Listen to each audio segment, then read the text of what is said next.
Namaste. Welcome to Filter Coffee with Rajesh Govindarajulu. That is myself.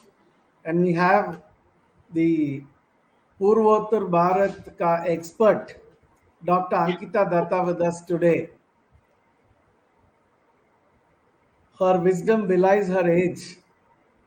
And I'm grateful to Manoshi ji for having introduced me to such a wonderful person. Ankita Datta is a professor too, and she has traveled into the Northeast extensively. And her research papers and work on the Northeast are seminal. Ankita is a staunch devotee of Ma Kamakya, and the grace of Kamakya has completely dawned on her, and she is very lucky in that regard. And I look forward to the moment, the day when she takes all of us to get the blessings of Ma Kamakya. Ankita divides her time between Guwahati and Nai Delhi. She has been doing a list of articles for the Verandah Club. And not only that, Ankita has also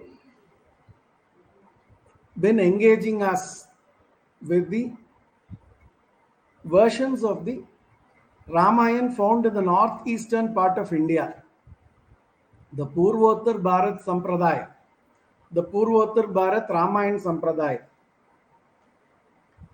We are using the Desi Atmanirbhar app Vayam today while doing this program, and Ankita is a complete patriotic nationalist person, and the information that we get from her makes us understand that the Ramayana belongs to the whole country and the Ramayana belongs to the whole world too. And Maryada Purushottam Lord Ram has been extremely popular for the last several thousand years all over the world. We've had sessions on Ramayana traditions in Manipur, Ramayana traditions in Assam, and now we are having the one on Meghalaya. Meghalaya is, I think, found in between Assam and Bangladesh. Yes, yes, Correct? But yes. all of this was earlier Assam according to the old geography textbooks, they say. But, you know, Meghalaya is also a wonderful place, the land of the clouds, lot of rainfall, rivers, culture, and the Brahmaputra. Quite naturally, the story of Ram must have been cascading through Meghalaya for centuries now. And we are here to listen to Ankita. And she's going to speak briefly about the topic today. And she's also going to talk about the importance amongst the Kasis, Garos, and Jaintias in that context. Over to you, Ankita. And then we Thank will you. keep giving some suggestions or requests. I'm sure you'll oblige. Namaste. Thank you so much, Rajesh ji. It is again my pleasure to be back on your channel with a different state of Purvottar Bharat that has its own beautiful tradition of the Ramayana. I would like to offer my heartfelt gratitude, first of all, to Manushi Sinha ji for introducing me to you and to the entire team of Verandah Club, and for inviting me again to speak on a subject that has always been very close to my heart, having been working upon it for quite some time now. Last time we met, I had spoken about the Ramayana tradition in Kangle Park, or present day Manipur. And before that, we had covered Assam and Mizoram. So today I shall be speaking on the Ramayana Parampara that is still prevalent among different communities and groups of people in one of the pristinely beautiful states of the Northeast, as you have already mentioned, Rajesh ji, that is Meghalaya, popularly also known as the abode of clouds. So today in my talk, I would not as such talk about the story of the Ramayana that used to be popular among the people of Meghalaya before the advent of a foreign religion into their land, because much of the story and its characters is very much the same as that of Valmiki's Ramayana. The only difference being the names of the different characters and as well as the names of the places, which have a regional touch, I would say. So instead, I would touch upon different aspects related to the Ramayana Parampara with reference to the three major communities, that is Khasis, Garos, and Jaintias, who constitute a significant percentage of the population of today's Meghalaya. And for those in the audience who might not be aware of these communities as to who are they and what are their different religious belief systems and modes of worship that share a close resemblance with Sanatana Dharma, I would briefly elaborate on these as well, while I explain the cultural and spiritual importance of Sri Ram and the Ramayana as a text in their lives.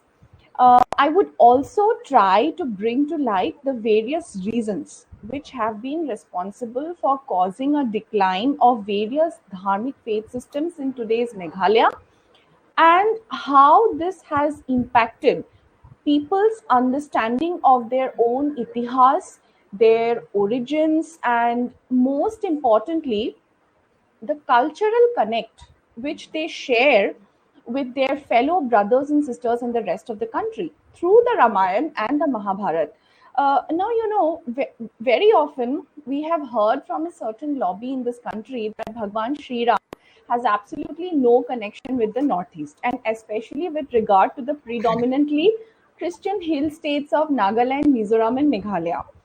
This has been a very, very well crafted propaganda to present before us a bunch of lies and deceptions. I would say that the Northeast was never a part of Bharatvarsha, and more so, their religious belief systems and lifestyles of the people who inhabit here have no resonance whatsoever with the people in the rest of the country. And this, however, as we all know by now, is only a half baked truth that has been responsible for so many of the different problems that the Northeast is today grappling with, whether it be insurgency, whether it be religious proselytization, etc. Now, coming to Meghalaya, it is a sparsely populated, landlocked, hilly state. As Rajesh ji has already mentioned, it is situated along the southwestern borders of Assam and Bangladesh. Uh, Besides Mizoram and Nagaland, Meghalaya is the third state in the northeast where the population is predominantly Christian. While almost 90% of the Khasis and the Garos profess Christianity in today's date, dharmic faiths and belief systems are still very much prevalent among the Jaintiyas. Uh, but all these three communities, the Khasis, the Garos, and the Jaintiyas, they have their own versions of the Ramayana. Over to you, Rajesh ji. Uh, you can put Yeah, a it's question very here. interesting if they have their own, like how we have Ramayana in the rest of the country. Like the Valmiki Ramayana is the original, but the Kamba Ramayanam in Tamil Nadu, there is a slight, variation, but nevertheless, it is the same.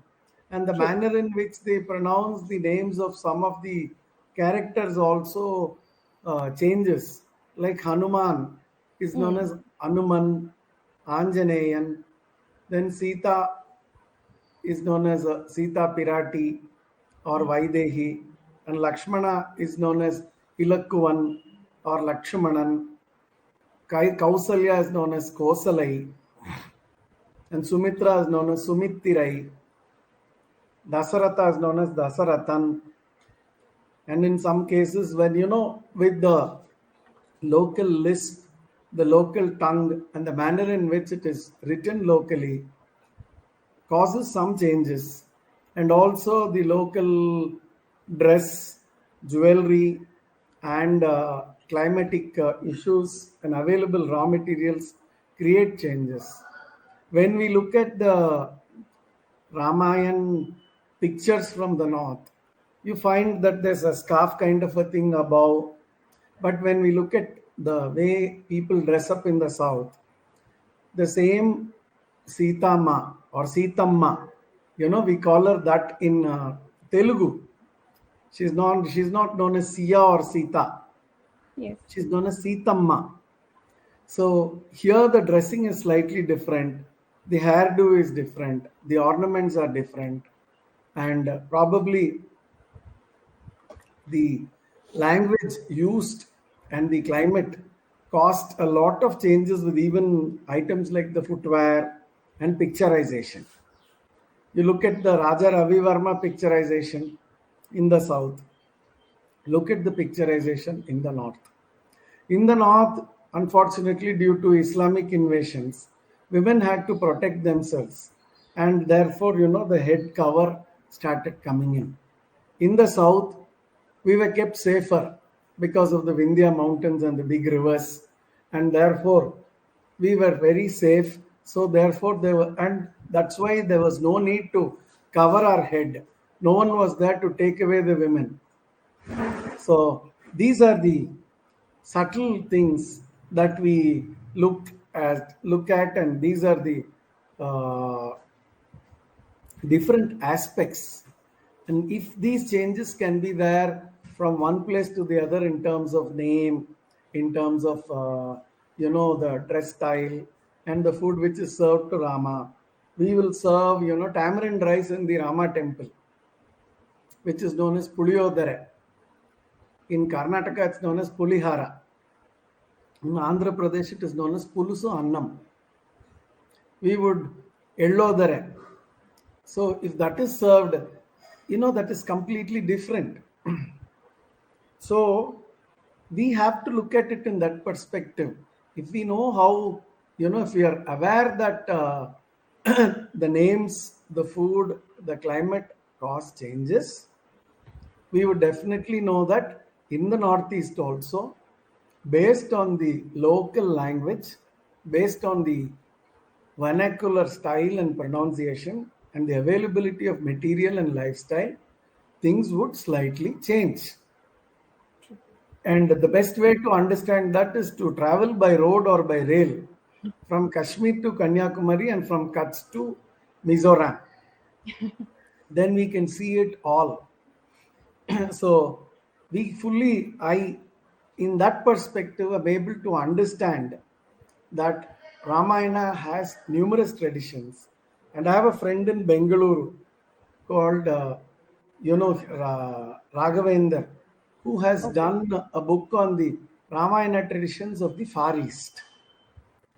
Ramayana of Laos, Ramayana of Cambodia, Ramayana of Vietnam, Ramayana of Burma, Malaysia, Indonesia, and there are so many variations. Even connected to Dundubi, if you look at the Laos Hmm. Ramayana, there is a variation. After True. having gone through all these versions, when I did a review of that book at our Coimbatore based Cosmopolitan Club, there were a few ardent devotees of Lord Ram. So I told them that there are some things connected with the Ramayana that you may not be very comfortable with because you're used to one type of Ramayana. But these Ramayans are woven around that only, but there is a variation. And people heard me out patiently. So I can fully understand that they must have been Ramayan for the Kazis, the Garos, and the Jaintias. And True. it's unfortunate to learn that some of these anthropologist, missionary kind of people were sent into the Northeast and they ruined the indigenous culture of the Northeast. And the words like pagan, animist, and all these things were given to describe them. And those cultures were brought down significantly in the eyes of the world. And they were called enlightened people only because they became Abrahamic in Hmm. terms of faith and religion. It is quite shocking to note all these changes. At this point of time, I wish to draw the attention of our viewers that the so-called pacifist civilized people had killed millions and millions and millions of people in the continent called Africa. In Congo alone, I am told about 8 million people were killed by one European monarch, or rather, not him directly, on his orders. Look at the carnage in the North and South America. The last 500 years, the loss of life has been huge in terms of all this. And unfortunately, Indians are made to feel guilty for all the mistakes committed by Hmm. others. I'm grateful that Manoshi ji, Ankita Datta, they have all taken it up and they are giving a lot of clarification. Now, Ankita, I've just heard of this, saying Kasi movement and the Ramayana tradition amongst the Kasis. Can you enlighten us Yes. about? Yes, yeah. So it was in the beginning of the 19th century that a well-known social reformer by the name of Babu Jibon Roy, uh, who was also the founder of the Seng Khasi movement in Meghalaya, first brought out in printed versions the story of Sri Ram in the Khasi language. It was titled Ka Ramayan. uh, I agree. I completely agree with whatever you have already mentioned just now with regard to the Ramayan parampara that is prevalent in the Southeast Asian countries. So, with respect to this, what was the Senkhasi movement all about? And how did it play a role in reviving the lost parampara of the Ramayana among the Khasis of Meghalaya? Also, why was it titled Ka Ramayan? What does Ka symbolize in the Khasi traditional religious and spiritual beliefs? So, let us first understand this. Now, with the gradual popularity of Christianity in Meghalaya and the negative attitude that was shown by the Christian missionaries towards Ka Niam Khasi. Now, Ka Niam Khasi was it is the traditional Khasi religion. Uh, the followers of this traditional Khasi religion, that is Ka Niam Khasi, they became it became offensive for the leaders of the Niam Khasi faith in particular, and to those people among the Khasis and the Jaintiyas who had not yet converted into Christianity, because the hostile attitude of the church, that was something which was not acceptable to them, and eventually it led the leaders of Ka Niam Khasi, or Niam Khasi followers in short, to form a sort of local association with the objective of creating a sense of awareness among the non-Christian Khasis, so as to enable them to protect their socio-cultural and religious heritage from the aggressive evangelist mission of the church, and as well as to inculcate among them a sense of identity based on the larger Hindu civilizational heritage of Bharat, I would say. Now, along with Babu Jibon Roy, Chandranath Roy, Shiv Charan Roy, and a few other senior leaders of the Khasis decided to revive the lost practices and traditional belief systems among the people of the Khasi and the Jaintia hills of Meghalaya. They therefore worked towards the establishment of an association which was exclusively devoted to bring back the lost cultural and civilizational heritage of the Khasis. Bhagwan Sri Ram constituted a very, very important aspect of this heritage. And the formation of this association was thus aimed at spreading the message of the Ramayana among the younger generation of the Khasis, and also to look after the welfare of those in the community who had been the victims of persecution at the hands of the missionaries only because of the reason that they refused to embrace Christianity. Preservation of the traditional Khasi culture in general and the Niam Khasi faith in particular, that is the traditional Khasi religion, was by and large focused on educating people on the life of Sri Ram through the Ramayana, and as well as that of Sri Krishna through the teachings of the Bhagavad Gita.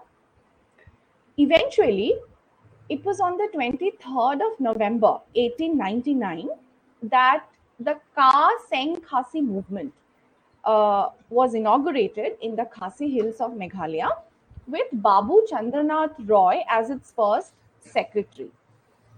At this time, there was a rapid progress of Christianity in terms of the establishment of Christian missionary schools, hospitals, and churches in the Khasi Hills, in the Garo Hills, and in the Jaintia Hills of Meghalaya.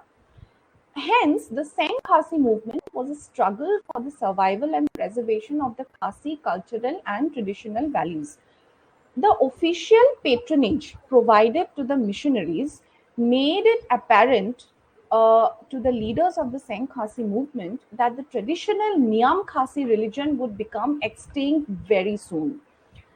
Babu Jibon Roy, who is even today adored as the apostle of the Khasi Renaissance, and his men introduced several measures which were aimed at the preservation of their religion, language, and culture. And it was this cultural awakening which, in due course of time, found its expression through a literary movement that was initiated by Babu Jibon Roy himself. The leaders of the Seng Khasi were strongly influenced by the Bengali Hindus and their cultural and religious belief systems as well. And precisely because of this reason, there is an overwhelming influence of Krittivasa's Ramayana in Bengali in the different stories of the Ramayana that are popular among the Khasis. Babu Jibon Roy had a profound knowledge of Hindu religious texts such as the Bhagavad Gita, our Puranas and Upanishads, Ramayana, Mahabharata, and various other texts in Sanskrit and Bengali religious literature. He regarded the Niam Khasi religion as an inseparable and I would say an indistinguishable heritage of Sanatan Dharma. The Ramayana, in particular, and the story of Sri Ram was at the core of this culture, which was dying a slow death at the hands of the missionaries, and which Babu Jibon Roy and his fellow associates exactly wanted to revive. This movement thus strengthened the solidarity of the people to a great extent. The gradual revival of the story of Ram, Lakshman, and Sita, who is also known as Sita La or Sita Ma, in Khasis, in certain community shows known as Sita La, they also call her Sita Ma. So it's like that. So the gradual revival of the story helped the Khasis as a community to unite and put up a valiant resistance against the onslaught of the Western civilization in their lives through a foreign religion. It was also an attempt, the Seng Khasi movement was also an attempt to preserve and protect the traditional customs, laws, and rights of the Khasi people through different ways and mechanisms. The regional versions of the Ramayana have survived in Assam, and we must understand that this has been possible in Assam precisely because of the reason that Sanatan Dharma is still the predominant religion in Assam. But the advent of Christianity in the other states of Purvottar Bharat has virtually pushed those versions of the text belonging to the Vanavasi communities, such as the Khasis, into oblivion and out of circulation completely. The Khasi Ramayana was a part of the ballad tradition, and it used to be sung and narrated by the elder members of the family to the younger generation while sitting near the fire and cooking food. Colonial ethnographers such as J. Shakespeare, they tried to retrieve these texts and publish them later. The names Ram and Lakhan were very popular male names for boys in a household in the traditional Niam Khasi faith. Uh, the story of Ramayan is known among the Khasis even today, the non Christian Khasis, and it was used to be narrated by the elderly people, as I said, to the children while sitting near the fire and cooking food. It is also believed that the story of the Ramayana among the Khasis was heavily influenced from the neighboring Bengalis residing in the plains of Sylhet district, which is now a part of Bangladesh.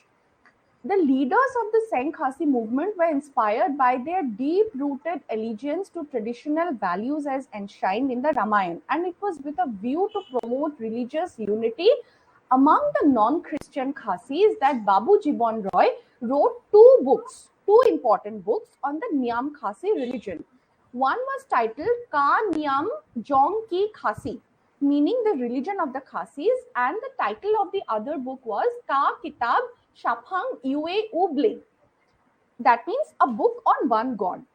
The story of Sri Ram and his war with Ravan and the kingdom of Lanka constituted an important aspect of both these writings of Babu Jibon Roy.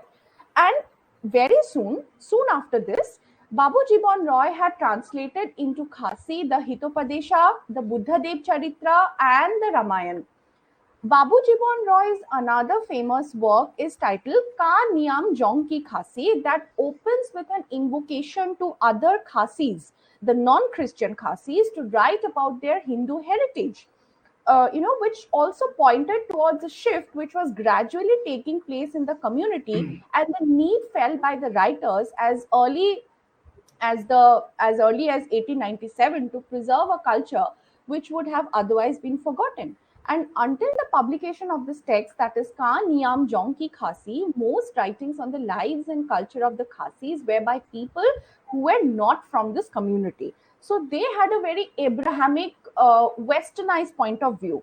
Ka Niyam Jong Ki Khasi of Babu Jibon Roy is a short but detailed account of several religious and socio-cultural practices of the Khasis, which were considered as strange or alien by the church and the state both.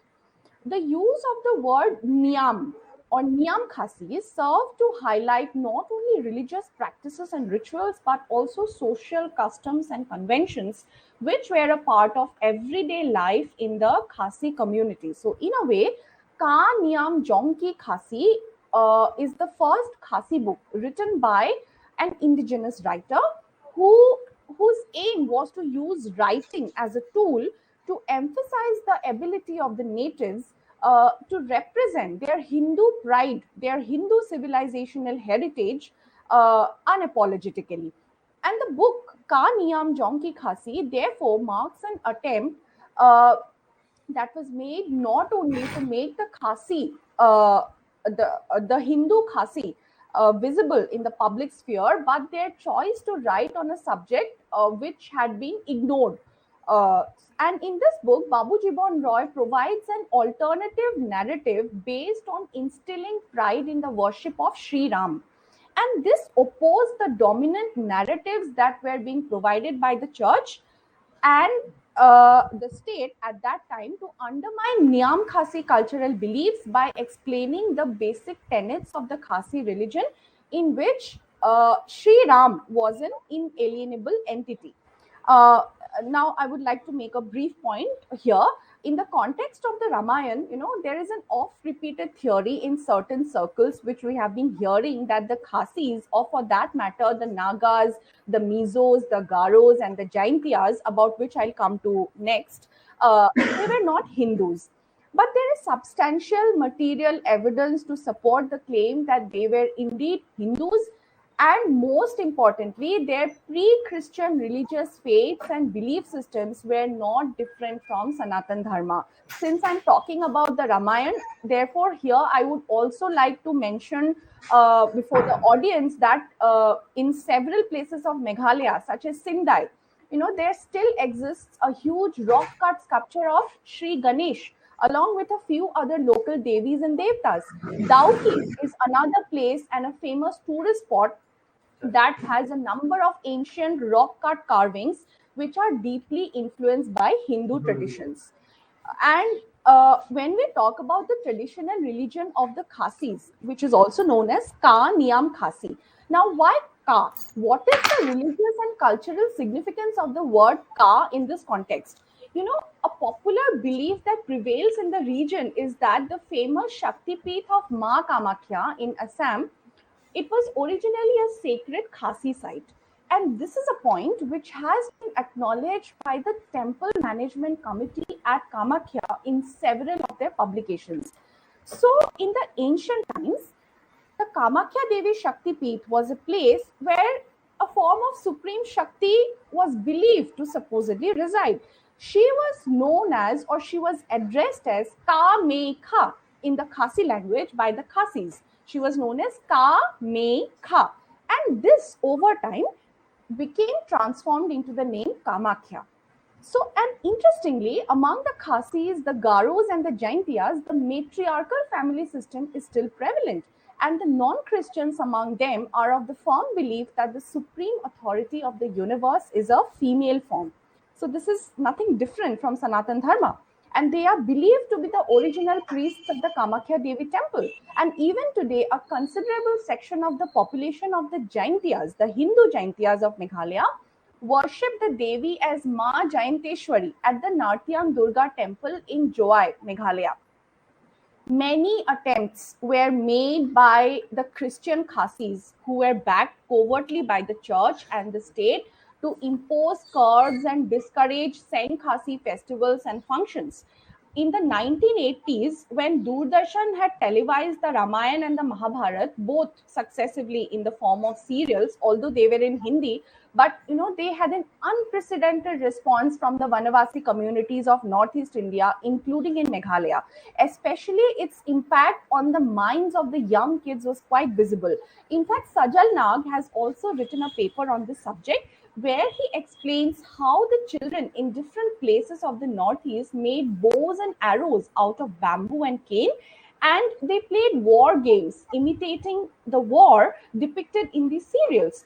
And this disturbed the church organizations hugely. They viewed it as the influence of Hinduism and imitation of Hindu ways and lives by the so-called tribal people. Okay, so they therefore asked the parents to stop viewing these serials and restrain their children from playing such games. In several areas of the Jaintia Hills in Meghalaya, the church had to finally issue a diktat asking people to stop watching these serials and prohibit their children from playing with bows and arrows. Basically, the attempt of the church was to sanitize the Christian culture from external cultural influences. But this was an impossible task, because cultural contact and influences are natural and they cannot be manipulated. They come with a baggage of memory which has been passed down through several generations. But the church conveniently ignored the fact that the Ramayana was not just a sacred text of the Hindus, but an indispensable part of the cultural heritage of the people of Meghalaya too. It was a part of their oral tradition, even though in certain khandas, definitely it varies substantially from the Ramayana of Maharishi Valmiki. But such selective amnesia, I would say, an erasure of the pre-Christian heritage of the Khasis, Garos, and Jaintias, and numerous other communities in the Northeast have been going on continuously. Quite a shocking thing to learn that a religious organization runs educational institutions and it forces people as to what should be watched and what should not be watched. And these are the kind of people who are talking about liberties. True. And it was very enlightening to understand the background between the Kamakya temple and the relationship with the Kasi community, and it makes it all the more relevant. And I am really grateful to learn about all this and also about the Singh Kasi movement. We should, I think, learn more about that movement in other parts of the country, especially in the faraway south. Now, the Garo community also must have had a tradition of the Ramayana. Can Yes. you elucidate a Yes. little bit on that Yes. too? Yes, true. Yes, so I'm moving on to the Garos and the Ramayan Parampara now after the Khasis. So as I mentioned earlier, the Garos are one among the three major Vanavasi communities of Meghalaya besides the Khasis and the Jaintias. For those who might not be aware, there exist five major clans among the Garos: Sangma, Morak, Momin, Areng, and Shira. And these are further subdivided into many different clans and subclans. In terms of the size of their population, the Garos constitute the second largest community of people, almost one third of the population in Meghalaya after the Khasis. And it is believed that a division of the Garos call themselves by the name of Gara, which became Garo over time. Regarding their original homeland, no one knows exactly as to where they came from, because much of our texts have been lost because of various reasons. But a popular belief tells us that the Garos migrated from what is today known as Tibet. The belief is that Garu, who was the leader of the migrants, gave his name to the community after they settled down in different areas of the Brahmaputra River Valley, that is present day Assam. And interestingly, in one of the old Garo songs, there is a reference to the country of their origin as Garu, which means a song or a country of the Garos. Similarities of language, customs, and religious beliefs and practices among a section of the Tibetans and the Garos do indicate their linkages with Tibet in the ancient times. Before coming to the Ramayan Parampara among the Garos, I would briefly like to talk about their traditional religion, which is known as Song Sarek. So the Garos followed a religious belief system that shared several striking similarities with the tantric mode of worship in Sanatana Dharma. There are large groups of Garos inhabiting the contiguous plain areas of Habraghat Pargana, which covers the present day district of Gwalpara and a few areas of Kamrup district in Lower Assam, around Guwahati, along the north and the south banks of the Brahmaputra, besides Dorong, Lokhimpur, Sitagar, and Karbi Anglong districts. A sizable population of the Garos can also be found in the areas of the West Khasi and the East Khasi Hills districts in Meghalaya. Uh, Along with the Hajongs, Rabhas, and Baniyas, they are scattered over a few localities of Dimapur in Nagaland as well. They are also to be found in a in certain districts of Tripura in West Bengal, such as Coach Bihar, Darjeeling, Jalpaiguri, and Dinajpur, and a few districts of Bangladesh as well, such as Chittagong, Jamalpur, Maulavi Bazar, even in Dhaka. So the Garos have always shared a close linguistic, religious, and cultural affinity, I would say, with numerous other followers and practitioners of Sanatan Dharma residing in the plains of Assam, including the Koch Rajbongshi, Kachari, Dimasa, and Boro communities. Uh, the American Baptist missionaries were the first to have come to the Garo Hills after the British occupation of this district was complete in the year 1872. With the aim of propagating their Christian religious dogma through education as the means, they first learned the Awi and Atong dialects of the Garos, which were then used to write school textbooks. The Bible was translated into the Garo language, so as to make it the standard literature among Garos and establish Jesus as the supreme God in place of Sri Ram and Sri Krishna. The rich cultural repository of epic narrations of the Garos, known as Katta Agana or Katta Doka, and several songs, local songs of various kinds, were also translated by the Christian missionaries into the local Garo dialects. Sri Ram was gradually replaced with Jesus in due course of time. Very soon, elements of the traditional Garo religion called Song Sarek. Song Sarek is the traditional religion of the Garo community. Various elements of this traditional religion, which the missionaries were not able to comprehend, they were dismissed as superstitious and irrational, while the rest of the belief systems within Song Sarek were digested into the Christian theological and religious doctrine. Today, a majority of the Garos have become Christians, the majority being Catholics, and several ritualistic elements of their traditional theatre forms, such as Kirtan, Sankirtana, have been appropriated into the Christian literary and religious framework. The extraordinary rise in the share of Christians among the Garo community has implied the near extinction of the followers of their traditional Songsarek belief system. The Ramayana was an inseparable part of this belief system called Songsarik. The number of followers of the Songsarik religion has declined from more than 88,000 in 1991 to about 17,000 in 2011. The number of followers of the traditional Niam Khasi faith, as I have said, among the Khasis, they have also declined, but not as drastically as that of the followers of Songsarik. The Hajong, Rabha, and Koch communities are concentrated mainly in the West Garo Hills district, and they are known to have been under great pressure from the majority Christian Garo community to convert. Now, what is the meaning of Song Sarik in the Garo language? What does it imply? So, Song Sarik, the traditional religious belief system of the Garos, in the Garo language, it implies Dak Bewa Lan Dan Niyam, which means the natural way of life or conduct and law of nature as well. Dak Bewa Lan Di Niyam.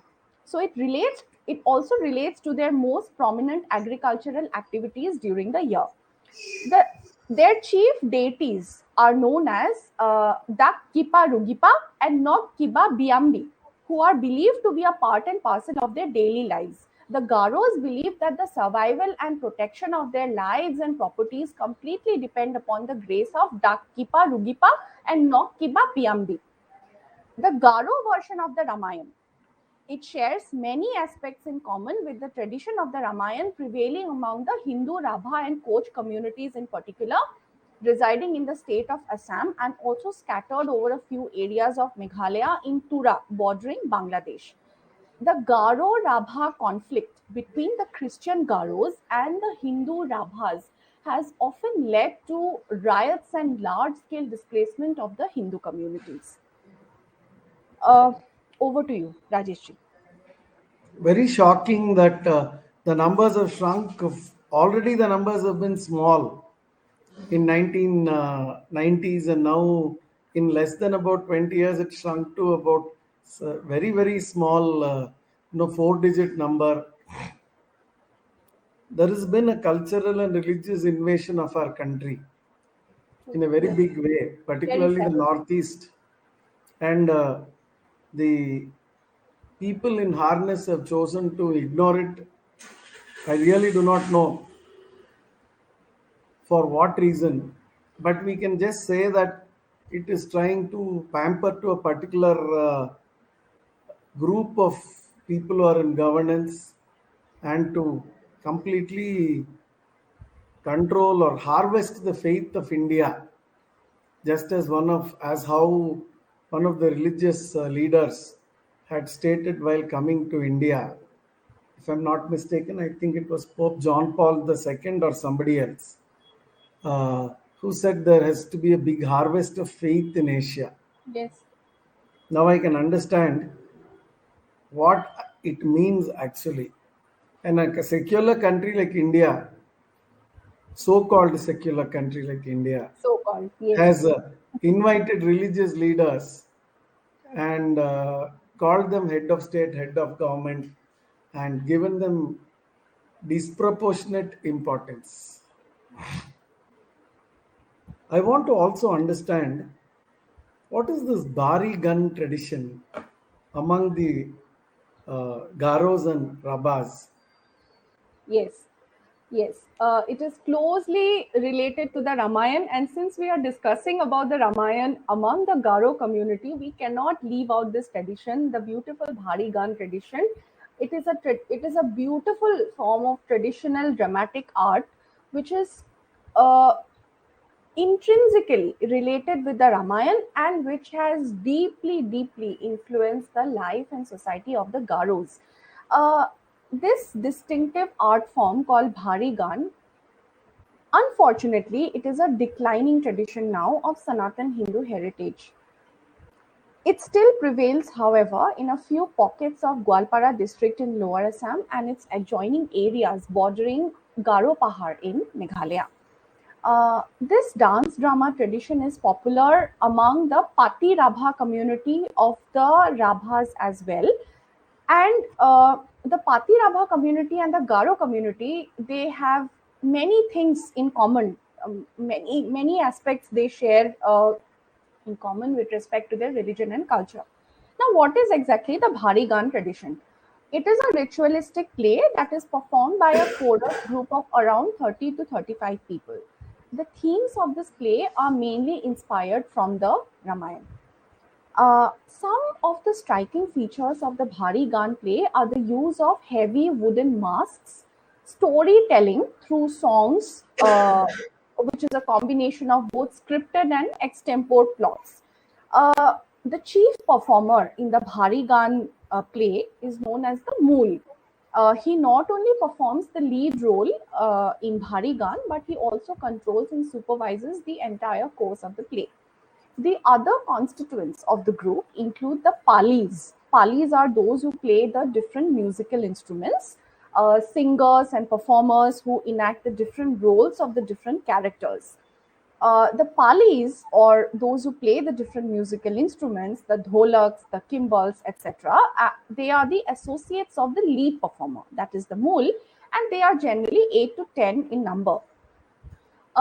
Now, while the chief performer or the mool leads the recitation with a swar, it's a traditional Garo musical instrument in hand. The group of Palis, they sit on the ground and they repeat the verses sung by their leader. In a Bhari Gan performance, the rendition of the songs narrate the sequences of the play stage wise. The various characters of the play appear as per the narration, and a majority of these characters make their appearances in masks. Some important scenes of the narration are portrayed with characters dancing to the tune of the music. Now, as I have already mentioned, the subject matter of the Bhari Gan plays is mainly from different episodes of the Ramayana, such as Ravan Badh, then Lakshmaner Shakti Shel, Mahi Ravan Badh, Sitar Agni Pariksha, or and Ravan Badh, Meghnad Badh, etc. And an interesting aspect is that while all these plays are based on stories from the Ramayana, Dadhi Mathan, or the childhood story of Gopal, that is Sri Krishna, that is the only play in Bharigan which is based on one of the episodes from the Mahabharata. Bharigan is mainly performed as a part of the different traditional modes of worship and rituals and ceremonies of the Rabhas and the Garos alike. In a full-fledged occasion of such traditional forms of worship, such as Bhar Puja, both the Dadhi Mathan and a Ramayan-based play are performed. And on such occasions, the conventional norm is that the Dadhi Mathan play is performed during the day, and the play which is based on the Ramayana is performed at night. And the play which is performed in the night, it continues overnight until dawn. And this division of time for the performance of Bhari Gan between day and night is quite distinctive, and the Ramayan-based plays that are performed at night among the Garos are sometimes also known as Ratir Gan. Ratir Gan means the play of the night. It is difficult to ascertain the period of origins of Bhari Gan. I'm still working upon this. So it would be difficult to say the exact period of origin or things related to that. But it is a beautiful oral tradition of storytelling that has been handed down from one generation to the next. And the meaning of this phrase, Bhari Gan, it suggests that the term Bhari, it might have been derived from Bhav, Bhav or Bhauriya. Uh, this is a famous term in Assamese where Bhav means acting and Bhauriya means actor. So it seems that the term Bhari implies the nature of the play, which depicts stories with acting. And on the other hand, the term Gan means songs. But it also has an extended meaning which stands for the performances that are presented by singing. So, therefore, the term Bhari Gan implies the kind of performances that are sung with acting and singing both. Uh, There are several other interesting explanations also for the term bhari gun. I would not go into the details of that, but one of the explanations goes such like that in the earlier days the troop members had to move from one place to another for their performances, and during this exhausting journey they had to carry the heavy masks and other requirements of the play through a system called the bhar. And as the troop had to move with this load of the bhar, this unique art form came to be known as bhari gan. There is another description of this tradition which states that the subject matter of this kind of play is bhari, which means heavy. So it points towards the masks which are used by the characters in this play, the heavy wooden masks. And as the theme of the plays are religious in nature and they have a deep meaning, they can be said to be, yes, heavily loaded with a deep religious undertone, in the sense that they are serious plays, they are serious in nature. uh, the Bhari Gan troops, they use handwritten scripts for their plays, and these are preserved only in their custody even today. It is only recently that a few such scripts have been published in the form of books. The language of the Bhari Gan plays is a mixture of the dialects used in the locality among both the Rabhas and the Garos, and as well as it has a certain degree of influence of the language of the neighboring state of Bengal. Although the impact of the language of Bengal seems to be prominent, but there is every possibility that the language of the plays, of the Bharigan plays, has been deeply influenced by Brajabali. Brajabali is the most common language which is used in the Onkyanath or one act plays in Assam composed by Mahapurush Srimanta Shankardev. So, this also brings to light the cultural similarities which the Garos share with the rest of the Hindu society in the Northeast. In some portions of the rendition of the dialogues in Bharigan, a certain kind of broken form of Hindi is also found to be in use. Uh, in addition to the primary plays, Bharigan troops of the Garos, they also perform humorous dance drama performances known as Nakal, which are actually an enactment of some humorous scenes from the Ramayana in the form of short comical plays. And the term Nakal literally means imitation or copy. And therefore, such performances are full of comic elements like mimicry, parody, jokes, and the characters dressed up, they are also dressed up like cartoons. And these knuckle performances, they are enacted in between the main plays, giving a break to the audience from chorus singing. Their main objective is to provide entertainment to the audience basically, while at the same time giving some time for rest to the lead performer or the mool, who has to remain continuously alert and active throughout the play. The knuckle performances, they are not a core part of the play, yes, but they are an integral and indispensable part of the Bharigan performances. There may be more than one knuckle performance in a single Bharigan play depending upon the availability of time. The themes for such performances vary depending upon the subject matter of the play. As I said, the local Garo and Rabha languages are used for the enactment of these plays. There is no written script for such comedy scenes of the knuckle plays, and hence there are no fixed dialogues for the conversations as well. The artists may improvise them depending upon the situation. Now, I would briefly talk about the costumes of the Bhari Gan performances, except for Ravan, because this is important to understand how the Ramayana is very, very important in the lives of these communities. So, in the Bhari Gan performance, Ravan is the only character that wears royal attire. The other characters in the play, they wear simple clothing of daily use. The dress of the lead performer, that is the mul, it is generally a little bit distinctive since he happens to be the leading performer. He usually wears a long shirt as an upper garment. He puts across a gamucha over his shoulder, a long gamucha or dhoti, which is usually white in color, as the lower garment, apart from adorning his legs with nupur or anklets. In some Bharigan performances, the mul, that is the lead performer, he also wears a headgear.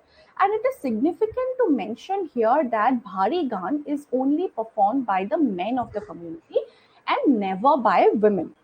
The female characters in the play are also enacted by the male members. While the royal female characters like Sita and Mandodari, they wear sari and kiriti. Kiriti is the Garo name for the headgear or crown. The other female characters, they wear simple, regular, traditional clothing that is worn by the women of the Garo community. There is also no use of elaborate ornaments. Most importantly, there is no need of a specific type of stage or raised platform to organize the Bhari Gan performances. It can be performed anywhere in any open space. Traditionally speaking, the Bhari Gan performances used to be organized in the shrines called thans, dedicated to the worship of various local devis and devatas.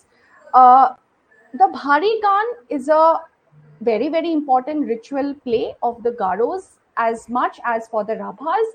And before Christianity made inroads into these communities, it was customary to perform at least one Bhari Gan performance on different religious occasions of the Garos and the Rabhas. In various villages of the Rabhas and the Garos adjoining Assam, even today, traditional annual festivals such as Ai Than Mela, Ma Kali Puja, Lakhar Thakur Puja, Vanavasi Thakurani Puja, etc. These festivals are, whenever these festivals are organized as a ritual, a Bhari Gan performance is a must have for such events, and no other performance can replace a Bhari Gan for such occasions. Uh, so basically, it is like without celebrating the life and deeds of Bhagwan Sri Ram, it is almost like every traditional festival or occasion remains incomplete in the Garo and the Rabha societies. Uh, I think it's over to you, Rajesh ji, because we No, no, also no, run not out at of all. time. Very I think. enlightening. I must share you the detail today that today it is the Melatur Bhagavata Mela, where in a Okay. place called Melatur in near Kumbakonam, Yes. Tanjavur, Huh.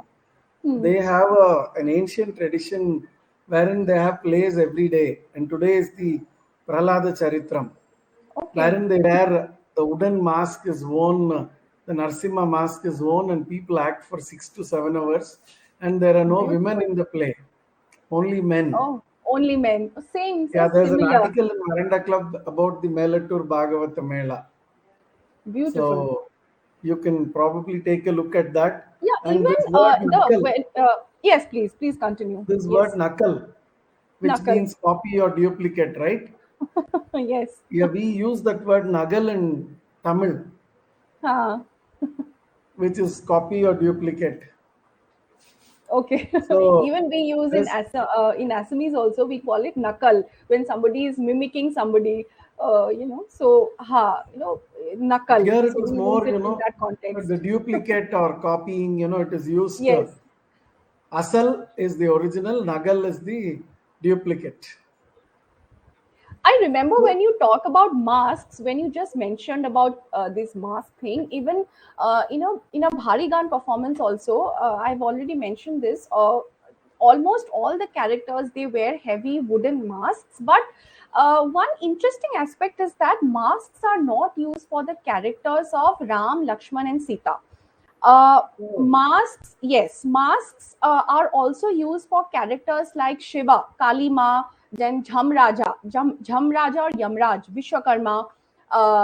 So all of that. Masks for some animal characters like tiger, crow are also used by some groups, but not for Ram, Lakshman, and Sita.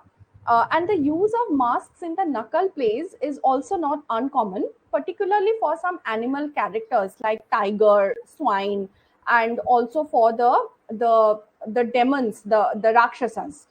And these are wooden masks. They are carved out of a single piece of wood, and they are quite heavy. oh. Now this Jayantiya community, I think a lot of them still follow the Sanatani tradition. Can you throw Yes. us some light on the Ramayana parampara amongst the Jayantiyas? Yes. Yes, so coming to the Jaintiyas of Meghalaya, there is a popular tradition among the Jaintiyas that, if twin boys are born in any household, they are to be named as Ram and Lakhan, signifying Ram and Lakshman, basically. So, but more interesting is the belief of those Jaintia families inhabiting the re-war area of Meghalaya, bordering the neighboring country of Bangladesh. This place, Rewar, it is a famous orange producing area of Meghalaya. And the oranges that grow here, they are extremely sweet in taste. A common belief behind this is that the oranges that grow here are believed to have been originally brought by Sri Ram himself from Lanka after defeating Ravan. So Ravan and Lanka are an integral component of the Jaintia Ramayana tradition as well. In fact, the presence of good oranges and limestones in the Khasi and the Jaintia hills of Meghalaya are also attributed by a certain section of people to, to be the blessings of Sri Ram himself. Among the Jaintias, it is generally believed that the Ramayan traditions came from the area around the Chittagong hill tracts in present day Bangladesh, since the Jaintia Rajas controlled a sizable territory in that country at that point of time. The Karbi community of Assam had their own kingdom adjacent to the Jaintia kingdom in Meghalaya. And they are among the people, the Karbis are among the people who occupy a prominent place in the social and cultural life of Assam. It was during the reign of the Kochari Rajas that a significant section of the population of the Karbis were driven to the neighboring hill regions. And it was during this period of time that some of them happened to enter the Jaintia hills, the erstwhile Jaintia kingdom, and they lived under the rule of the Jaintia kings for a long period of time. There were several exchanges of cultures and traditions between the Karbis and the Jaintias at this time. So there is a perceptible influence of the Karbi Ramayana, that is the Sabinalun, about which I have spoken in one of my earlier talks about during the talk on Ramayana Parampara in Assam. So there is a perceptible influence of the Karbi Ramayana or Sabinalun on the Jaintia Ramayana. Uh, the Jaintias, just like the Khasis and the Garos, they still reckon their descent through the female line. They also believe that the world is ruled by a supreme goddess called Ka Blai Sinchar. And Ka means she. Just like in the Khasi religious pantheon, Ka is the supreme mother goddess, Ka Me Kha. So it became transformed into Kamakhya. So Ka again is she in the Jaintia religious pantheon. There has been a very strong influence of the oral tradition of the Ram Katha in the lives of the people of Meghalaya and especially the Jaintias.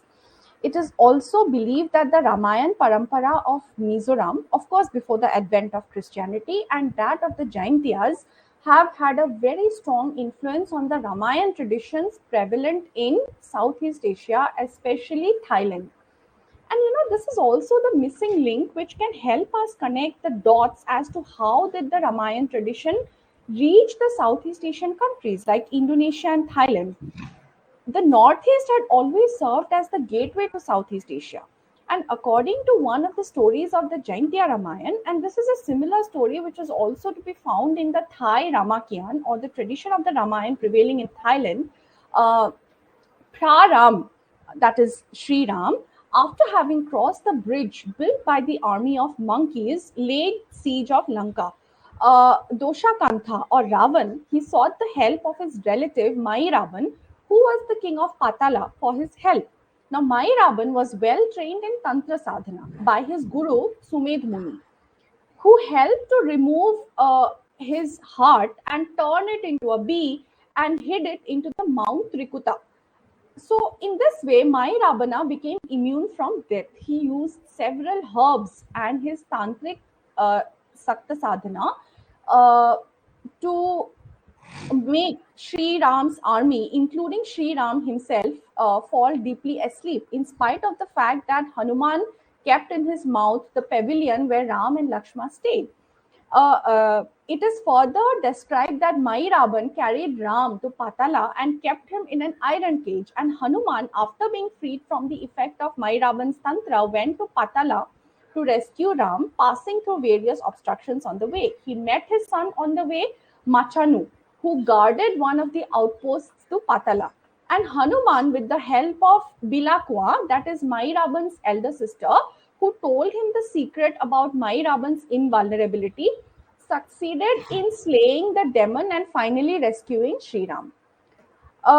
Besides the Ramayana, it is interesting that this particular episode is also to be found in Madhav Kandali's Ramayana in the Assamese language and as well as in the Kritivasi Ramayana in the Bengali language. Uh, Among the Jaintias, however, the story of the Ramayana became popular because the Jaintia Rajas once stood at the forefront of protecting and preserving Sanatan Hindu traditions, not just against the Islamic invaders, but as well as in the later period against the British and the Christian missionaries. For the Hindu Jaintias or for the non Christian Jaintias of Meghalaya, even today, the Ramayana is not simply considered a mere performance. It represents the victory of truth over untruth, of permanence over non permanence. It is respected and worshipped as one of those rare texts which is important to educate both the Raja and his prajas. So there exists some do's and don'ts for the characters while performing the Ramayana on various religious occasions. Like, for example, Ram and Sita, they were not allowed to consume non-vegetarian food during the performance, and at the end of the performances the characters used to worship their respective deities. Means the actor who played the role of Sri Ram will worship Ram after the end of the play. Stories of birth, marriage, exile, Sita's abduction, the battle between Ram and Ravan, victory of Ram, and their return to their native place again are told differently by the Khasis, Garos, and Jaintias alike. So, like, Ram may be a Nayak or an Avatar, a nomadic cultural hero. He appears as a king in the Jaintia Ramayana again. But Lakshman is the one who stands out as the main hero in all of these stories. He is the most powerful character of the story, and this is also which is quite similar with the Southeast Asian traditions of the Ramayana. I mean, that is the view that I have been able to ascertain from the people with whom I have spoken to, with whom I have interacted. So Lakshman is stands out as the main hero in these tales from the Northeast, and he appears as a calm, a wise young man who is devoid of any aggressive behavior, but yes, he is ready to take to violence if the situation so demands. So, I, Fantastic. that's all. We get to see the link between the Far Eastern versions of the Ramayana. That way, from I think from Japan to uh, Tibet to Afghanistan, the modern Pakistan, Bangladesh, Sri Lanka, and maybe even parts of Iran, from there to Japan and until well into the Pacific Ocean. The Ramayana has been a very important and interesting True. Yes. tradition. And permanence over impermanence is right. The victory of right over wrong, justice over injustice. You put it in the best way. And as I'm listening to each one of your stories, I'm getting more familiar with the northeastern part of the country, and I only wish that you could perhaps we could all maybe work and support the creation of a documentary on the northeast as a serial, I'm or documenting all these things in a book. With the blessings of Ma Saraswati, I have a long way to go now, but I'm documenting these and much more in because my with book. effortless ease you're giving the names of so many tribes, so many deities, so many parts of these plays, and I'm sure you must have witnessed and seen all these performances and met a number of people, and for your age I think Ma Saraswati has blessed you and you're really fortunate. And we are fortunate and lucky to listen to you. It is not just one doctorate. I think you you're eligible for many more. So, I wish to now understand your overall view on this subject. Of course, you stated that the people from Tibet could possibly have come to the Garo, the Garos, and you've spoken about the tradition of the Ramayana in the Far East and its link, and how many of these movements have worked. So, to give a small summation, if you want to give us in a nutshell in a few minutes, can you please tell us that? Yes. Useful. Huh. um, I don't know what exactly to say now, But but yes, no, no, not like yeah. that. Or was Huh. my summation correct at least Yes, partially? yes. Like you That's spoke all I about the would say. Ka Huh. Ma Kya, then of Hmm. course the Singh Kasi movement, Yes, then the yes. Ramayana Parampara amongst the Garos, then the Barigan tradition, which Hmm. has some humor and music and play acting all rolled into one. And So, that, and of course the Jaintiyas are very well known because the name keeps resonating in the south. And while yes. you're talking about the Kasi, Garo, and Jaintiya hills and the tribes, we get to see some stories connected with them in the newspapers and in the social media and on the television. And but one thing I must say that on behalf of the readers and on behalf of all the viewers who have been watching and who are going to be watching and listening, you are doing us a great service through this activity of yours. And India has been known as the land of Saraswati, and that Saraswati, I'm sure, has blessed you abundantly. You're a truly blessed person, and I can further say that she is going to continue to bless you with knowledge and wisdom. Well, Ma Kamakya will give you the energy required and everything else that is required to do this. The beautiful explanation for Kamakya, Kamaka, and how it becomes Kamakya. So, Yes, even when we during look the at all these Ambubachi things, festival, even today during the Ambubachi festival, a significant section of the Niam Khasi followers, of those Khasis who are the followers of the Niam Khasi faith, and even the Hindu Jaintiyas, they are regular visitors every year during the Ambubachi festival to Kamakhya. Uh, so, yes, Bhagwan so Sri it has Ram. been a very, very enlightening and interesting session today. And I'm sure people are going to lap it up and they will be looking forward to your other sessions too. Thank you so much for engaging with the Veranda Thank you. Club and to all our viewers around the globe today and tomorrow and in the future. God bless you, Ankita, with more energy, knowledge, and wisdom during the Thank you. times to Thank you so come. much. Thank you so much, Rajesh. Vande Mataram. Thank you.